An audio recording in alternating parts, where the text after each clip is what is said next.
Esse conteúdo é indicado para maiores de 16 anos.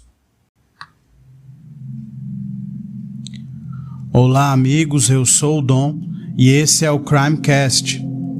Aqui, nesse podcast, a gente vai falar sempre sobre crimes reais que ficaram conhecidos no Brasil e no mundo. Se você está ouvindo o Crimecast pela primeira vez, desde já eu agradeço pelo play e seja muito bem-vindo aqui. A todos aqueles que já me acompanham, o meu muito obrigado pela audiência e por continuar ouvindo o nosso podcast. E hoje a gente vai para o episódio de número 28, aqui no Crimecast. Mas antes, eu quero pedir a vocês para seguir o Instagram do Crimecast, que é o Crimecast_podcast. É muito importante que vocês sigam e compartilhem o Instagram do Crimecast, assim como compartilhar também os episódios, para que mais pessoas conheçam o nosso podcast e eu possa continuar trazendo conteúdo para todos aqui. Um outro favor que eu queria pedir a vocês é que se pudessem marcar o Crimecast ao ouvir algum episódio, para me ajudar a dar mais visibilidade também, eu agradeceria muito.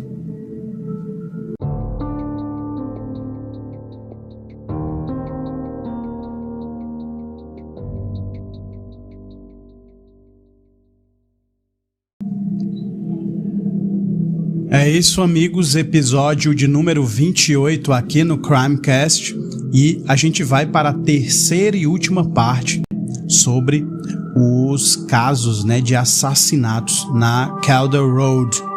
A gente parou, vocês lembram, naquela parte onde surgiu aí uma tentativa de sequestro, na verdade.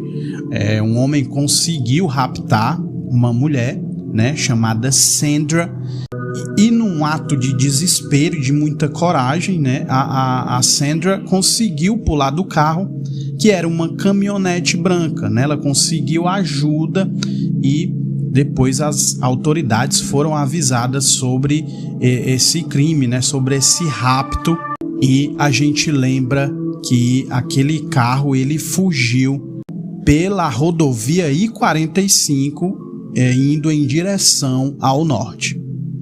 Então é isso, amigos, a gente vai para o final dessa história sobre o Campo da Morte.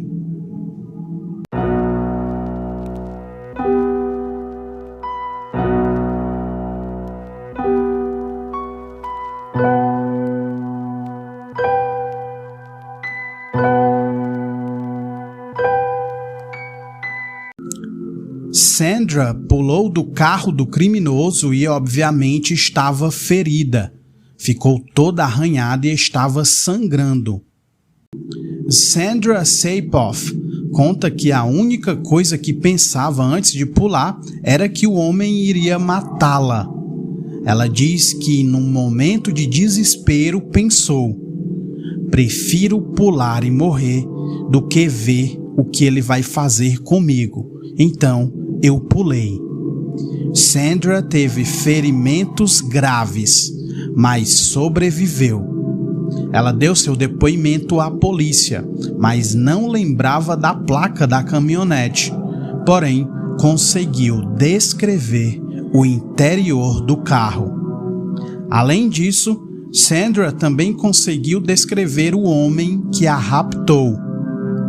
Ela diz que o homem tinha olheiras grandes, cabelo com entradas e chapéu preto de cowboy. Richard Ransom, agente do FBI, diz que a grande vantagem do caso de Sandra é que ela conseguiu identificar o agressor. Foi um grande avanço ter finalmente uma testemunha que podia identificar alguém. Outras características do homem era que parecia ter em torno de 30 e poucos anos e pele branca. Catherine Casey diz que os casos de Laura Smither e outras vítimas aconteceram no mesmo trecho da 45. Em setembro daquele ano, uma policial chamada Sue Dietrich conversou com o chefe de polícia de Friendswood, pois havia um suspeito no caso de Laurie Smither que era muito parecido com as informações fornecidas por Sandra Sapoff. Em 16 de outubro de 1997, Sandra foi levada para tentar reconhecer o suspeito em questão. Dentre alguns homens, ela identificou um sujeito. Segundo Sandra, o homem que a raptou era William Reese. A polícia então foi até a casa dele e acharam a caminhonete branca e o chapéu preto de cowboy mencionados por Sandra. William Reese trabalhava com construção no mesmo período em que Laurie Smither e outras jovens desapareceram e era um criminoso sexual de Oklahoma que tinha acabado de sair da prisão após cumprir pena por 2 agressões sexuais diferentes. Reese tinha vindo para Houston para trabalhar e em 1997 havia um novo loteamento bem próximo de onde a garota Laurie Smither morava.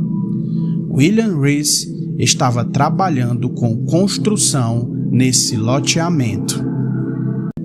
Foi descoberto que, às 9 horas, que foi a hora que Laura saiu de casa, Reese estava sendo liberado pelo mestre de obras naquele dia, porque ia chover.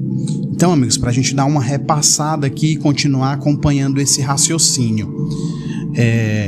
Esse William Reese, ele é o cara que foi identificado pela Sandra, dizendo que ele a raptou e deu as características dele ali. Depois a polícia leva alguns homens para ver se ela conseguir identificar e ele o identifica, né? Esse William Reese. E também depois é descoberto que ele trabalhava com construção ali próximo à casa da garota Laurie Smither. Vocês lembram aquela garota de 12 anos que saiu de casa, né, pela manhã e sumiu. Ela simplesmente sumiu. E essa questão dela ter saído, eles fizeram algumas apurações ali e descobriram essa questão do horário que batia, né, que era mais ou menos o horário que ela tinha saído de casa, a Laurie Smither. Foi o mesmo dia que ele tinha sido liberado do trabalho porque ia chover. Então o mestre de obras tinha liberado ele justamente naquele mesmo dia, mais ou menos naquele horário em que a garota tinha passado por ali, né? Local próximo onde ela morava. Não se sabe como Reese fez para pegar Laura, se a enganou, se fez uso de arma, etc. A mãe de Laurie Smither lembra que William Reese chegou a ser interrogado e observado logo no começo do caso, e lembra também que suspeitava dele porque o caso de Sandra Sapoff foi no mesmo trecho que o de Laurie Smither. O agente Ransom diz que é extremamente raro ter 2 assassinos em série atuando na mesma região. Então, quando aparece William Reese, eles começam a considerá-lo como o suspeito dos assassinatos da Calder Road. No entanto, quando Heidi Fye, Laura Miller e a vítima desconhecida foram encontradas, Reese estava preso em Oklahoma, então não podia ser o responsável. Então, amigos, para isso ficar claro, né, o Ransom era o cara que estava ali trabalhando nas investigações, né, dos assassinatos da Calder Road. Eles já imaginaram que talvez o William Reese tivesse envolvimento, né, com os assassinatos da década de 1980. Só que quando eles foram checar, ele estava cumprindo pena em Oklahoma, então ele não podia ser o responsável por aqueles crimes. Além da suspeita sobre Reese ser o assassino de Laura Smither, a polícia começa a investigar seu envolvimento também no caso da garota Jessica Ken, de Tiki Island. Reese nega ser o assassino em série, alegando que nem conhecia as vítimas. O promotor decide acusá-lo pelo caso de Sandra, mas não pelo assassinato de Laura, pois não havia provas suficientes que o ligassem a esse caso. Reese acaba sendo declarado culpado pelo sequestro de Sandra Sapoff e é condenado a 60 anos de prisão. O Reese, ele acaba pegando essa pena aí pesada, né, de 60 anos pelo que ele fez com a Sandra, mas não tinha provas suficientes para ligar ele ao caso da garota Laura Smither. Ele é condenado somente pelo caso de sequestro, né, de rapto da Sandra Sapoff. Catherine Casey, a autora do livro Deliver Us, diz que entrevistou Reese na prisão. Ela perguntou tanto sobre Laura Smither como também sobre Jessica Ken, e Reese continuou negando tudo e continuava a afirmar que não as conhecia. Catherine diz que após a entrevista tinha uma enorme sensação de que ele era o assassino das duas garotas, mas não havia conseguido arrancar nada dele que pudesse provar isso.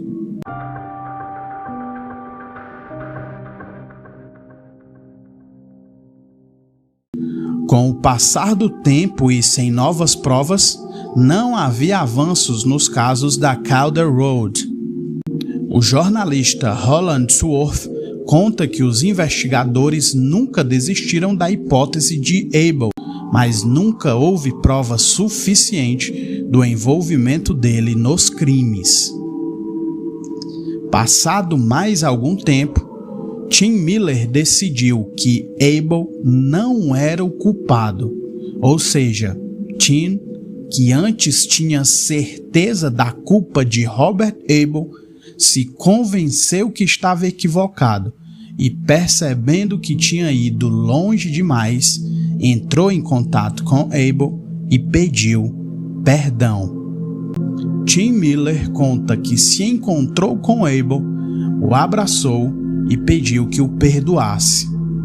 Tim ainda lembra que aquele momento foi emocionante e os dois choraram abraçados.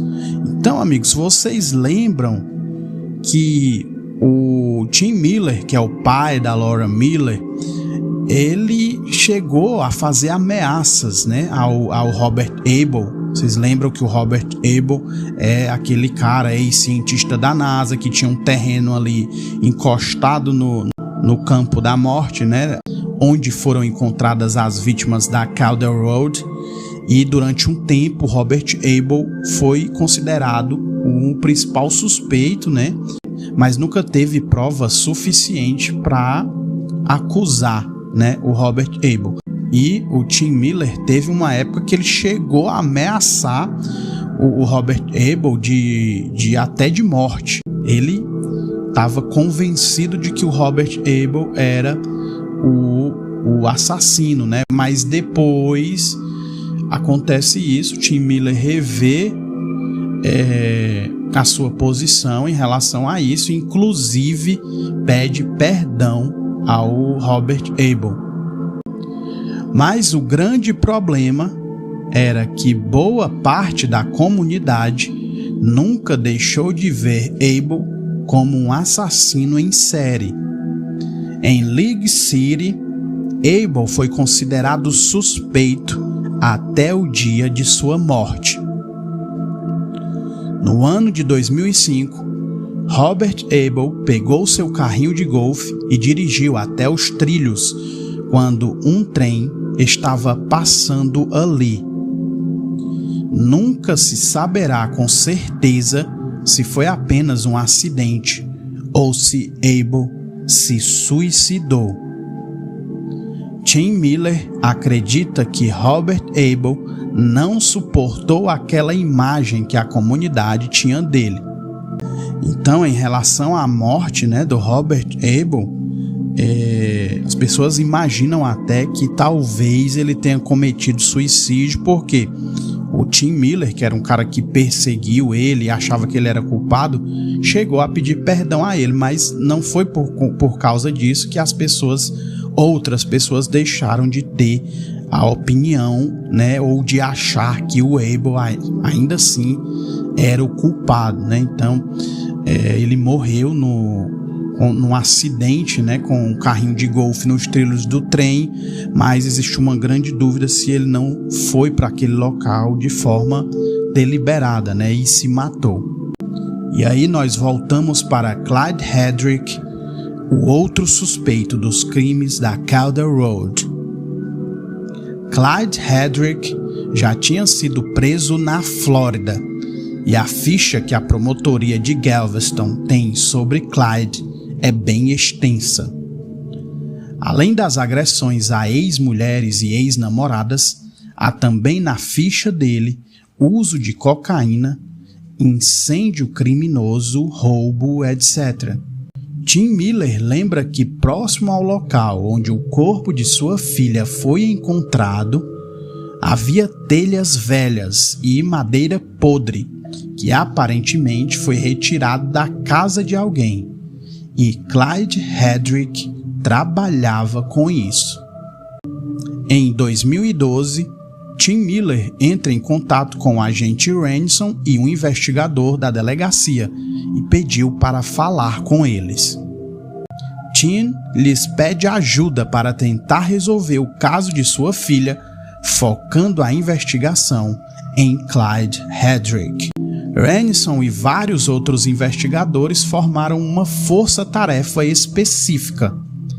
Eles acreditam que, se reabrirem o caso de Ellen Beason, poderiam obter mais informações e possíveis pistas. E aí, só para a gente relembrar, a Ellen Beason sumiu após conhecer o Clyde Hedrick. Então, eles tentam começar por aí.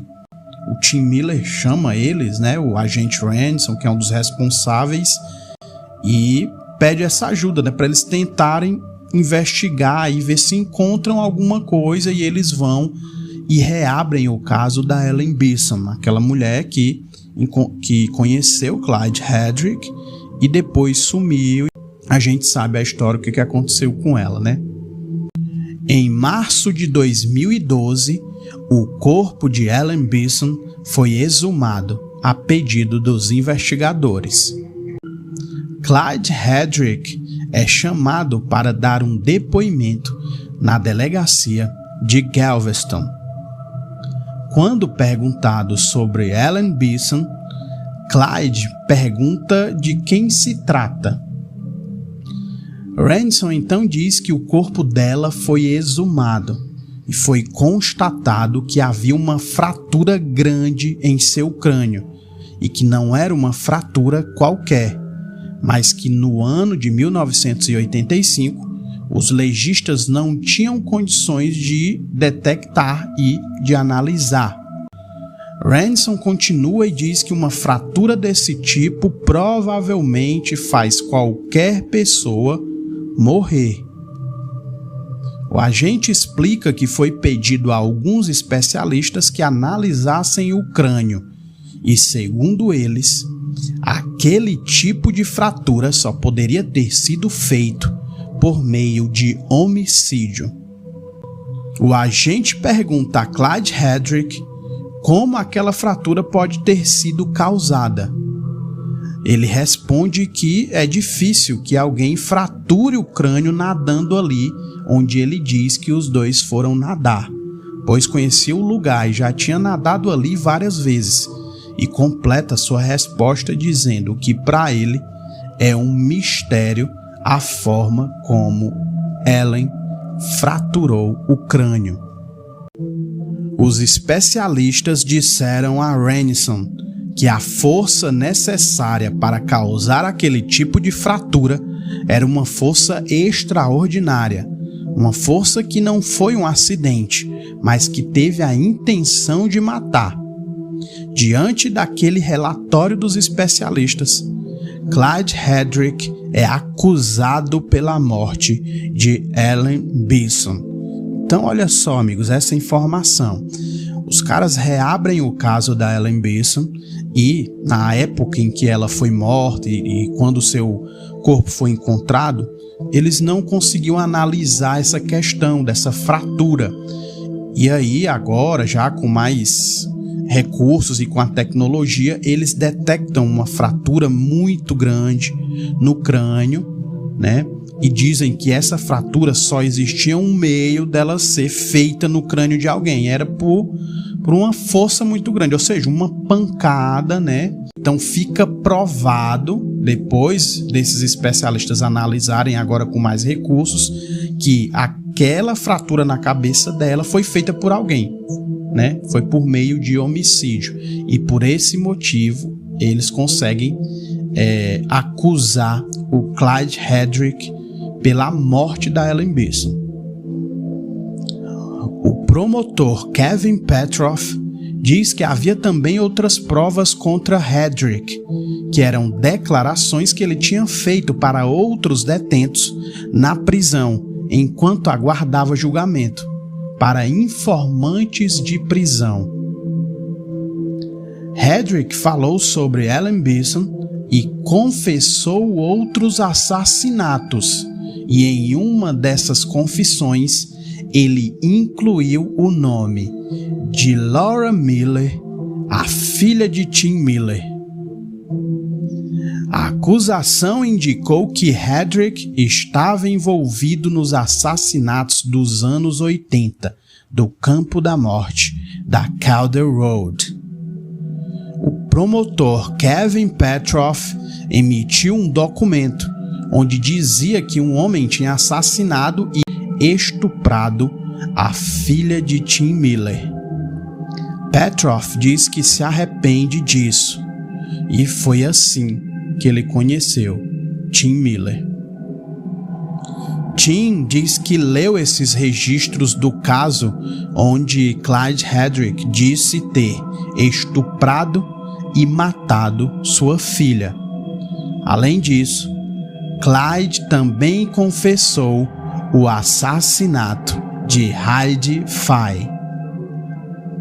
Tim Miller ligou para o promotor e Petroff explicou a ele qual era a fonte da informação e por que aquilo não era necessariamente um avanço no caso. O promotor diz que, segundo a lei do Texas, uma pessoa não pode ser condenada com base em informantes de prisão. O envolvimento do réu tem que ser confirmado. Então, cara, olha só que louco isso, né? O Clyde Hedrick, ele é condenado finalmente pela morte da Ellen Beeson. Quando ele está na cadeia, ele faz confissões de que matou, né, estuprou e matou a Laura Miller, que era a filha do Tim Miller, e confessa também a morte da Heidi Fye. Vocês lembram que foram ali as primeiras que sumiram. A Heidi Fye primeiro e depois a Laura Miller. Só que aí, o que acontece? O promotor explica pro Tim Miller que aquela informação que foi conseguida pelo que eles chamam de informantes de prisão, ou seja, os caras estão ali e eles trocam essas informações com as autoridades, com investigadores. E o fato de um preso ter dito isso e outras pessoas levarem isso para as autoridades não pode servir como base para se condenar a pessoa que fez aquela confissão. Então, mesmo tendo essa informação, era preciso que essas informações que foram ditas, né, que foi falado por esses informantes de prisão, fossem confirmadas.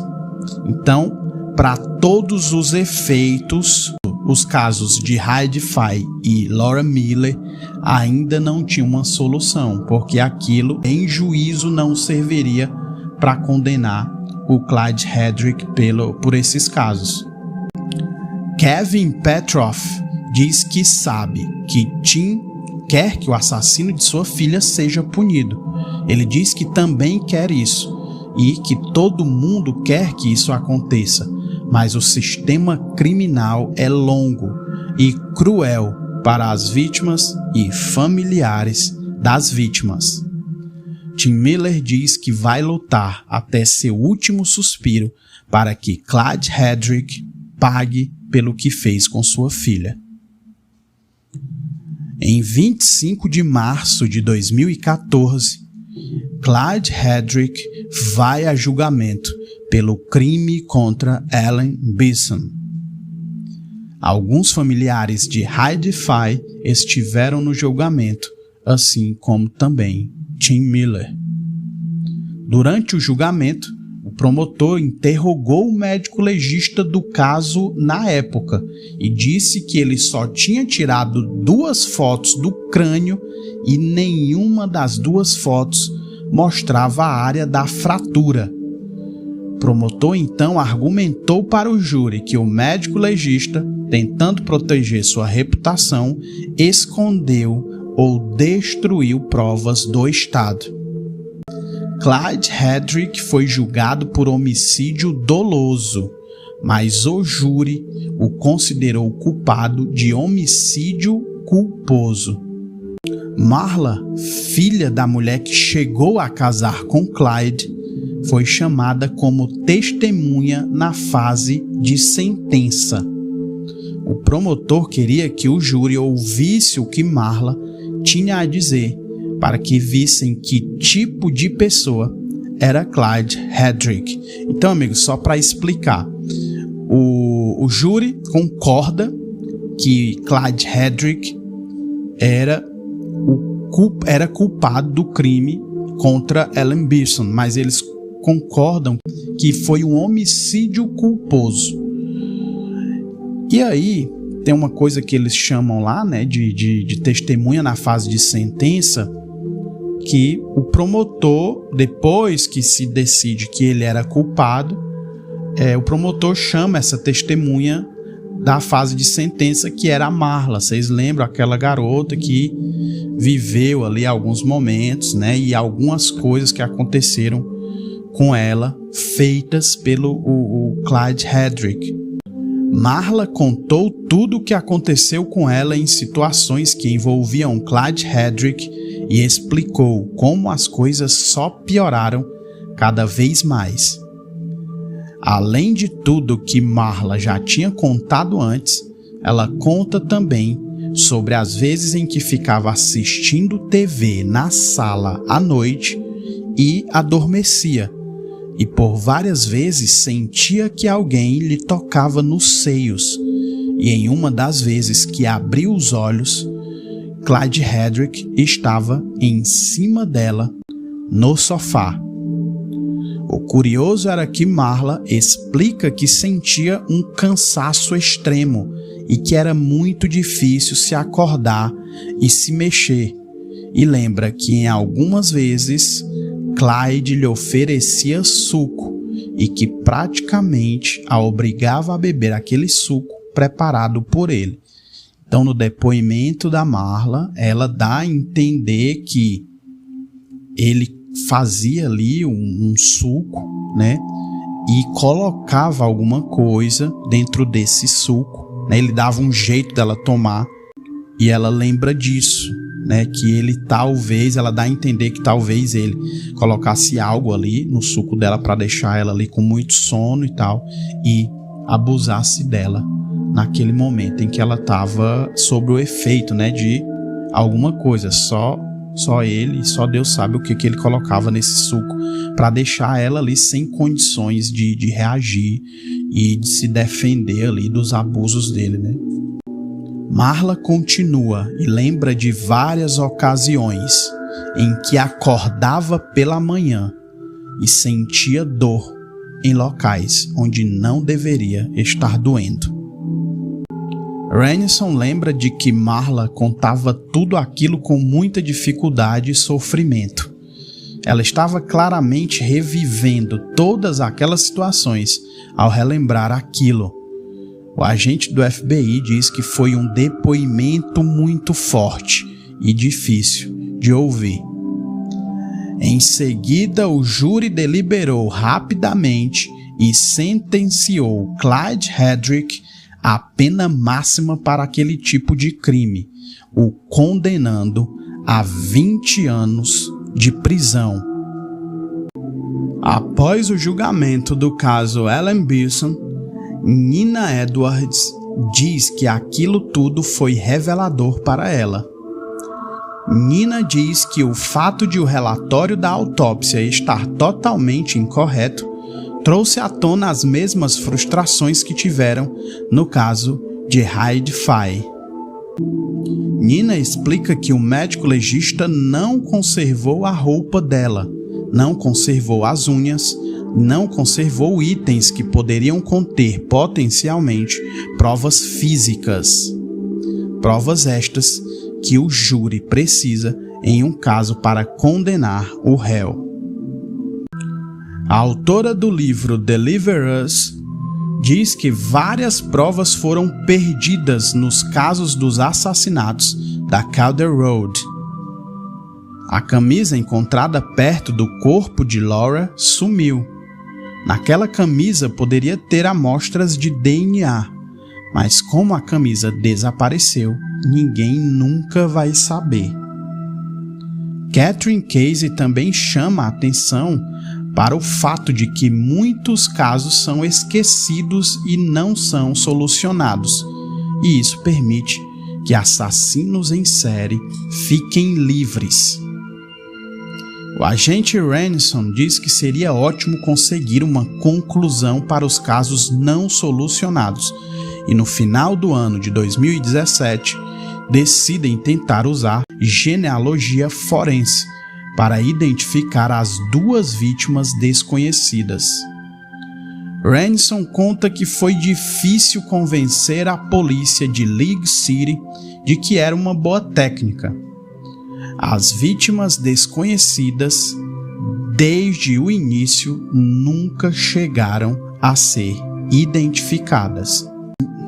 Em janeiro de 2019, então, finalmente conseguiram extrair perfil de DNA e inserir no banco de dados, e as duas mulheres foram identificadas.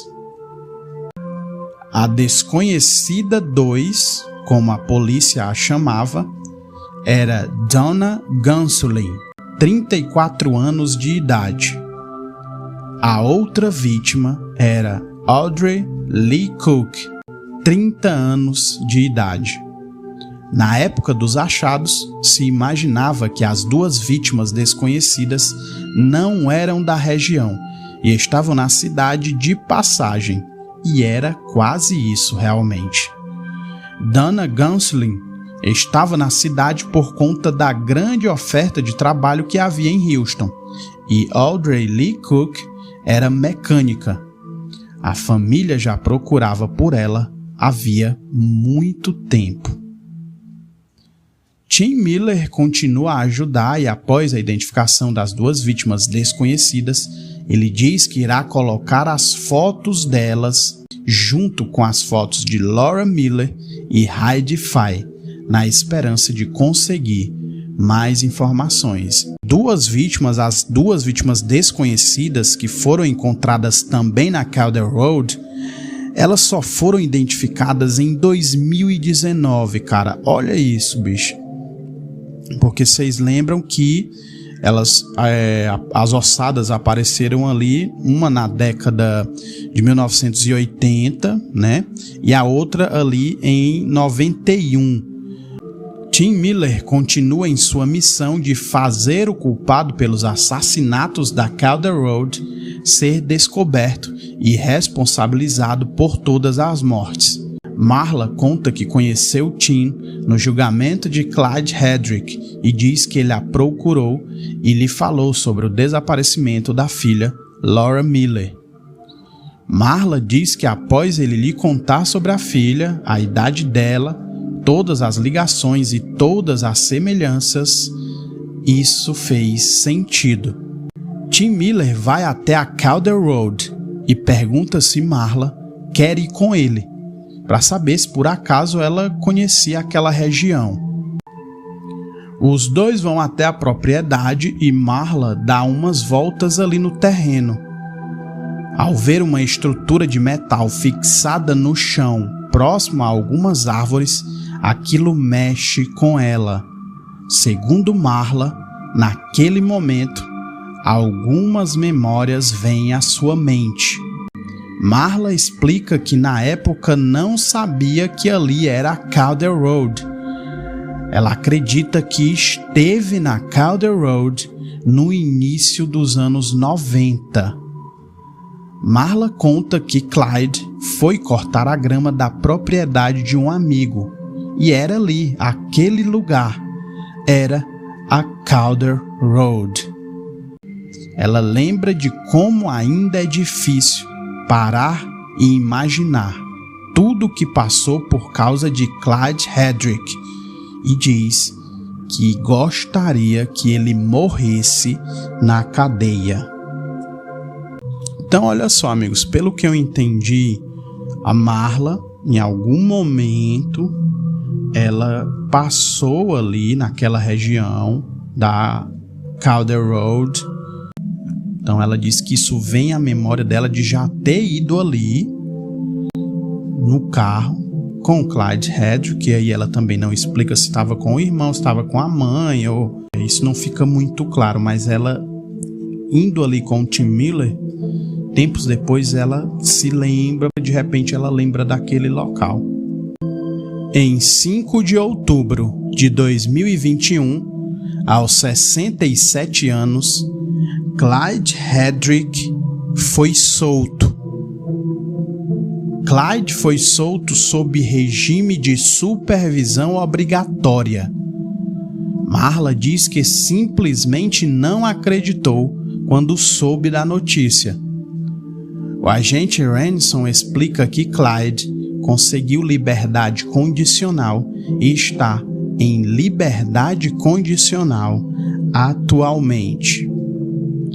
Clyde Hedrick ficou somente 8 anos na cadeia. Por conta de um detalhe técnico nas leis em vigor, os advogados conseguiram pedir a soltura dele. Tim Miller afirma que se tivessem lhe ouvido na época do crime, teriam encontrado Laura e provavelmente teriam encontrado provas que ajudassem a solucionar o caso. No dia 6 de outubro, um dia após Clyde Hedrick ter sido solto, Tim Miller convoca uma coletiva de imprensa em frente ao prédio onde Clyde está após sair da cadeia. Juntamente com Tim estão Nina Edwards, sobrinha de Hyde Fye, Catherine Case, autora do livro Deliver Us, e Marla. Alguns falam ao microfone e Marla diz que pessoas como Clyde Hedrick não poderiam ser soltas pela justiça. Em sua fala, Tim Miller, claramente chateado e frustrado, diz, se referindo a algumas autoridades e à polícia, que não trataram o caso da forma como deveriam no início de tudo. Em 2016, os casos de Jessica Kenn, Kellyanne Cox e Laurie Smither foram resolvidos. William Reese revelou onde estavam os corpos de Jessica e Kelly e confessou que matou também a garota de apenas 12 anos, Laura Smither. Em 29 de junho de 2022, William Reese se declarou culpado pelas mortes de Laura Smither, Jessica Kenn e Kellyanne Cox. Reese foi condenado à prisão perpétua pelos 3 assassinatos. Nina Edwards entregou as fitas e diários do avô, Joe Villarreal, para o FBI, em busca de novas provas que possam levar à elucidação do caso de Heidi Fye. O agente Ransom continua a investigar os 4 casos de assassinato da Calder Road. Em 11 de julho desse ano, Tim Miller recebeu mais de 24 milhões por revelia no processo por homicídio culposo contra Clyde Hedrick. Clyde Hedrick nunca foi acusado de nenhum crime relacionado aos casos da Calder Road.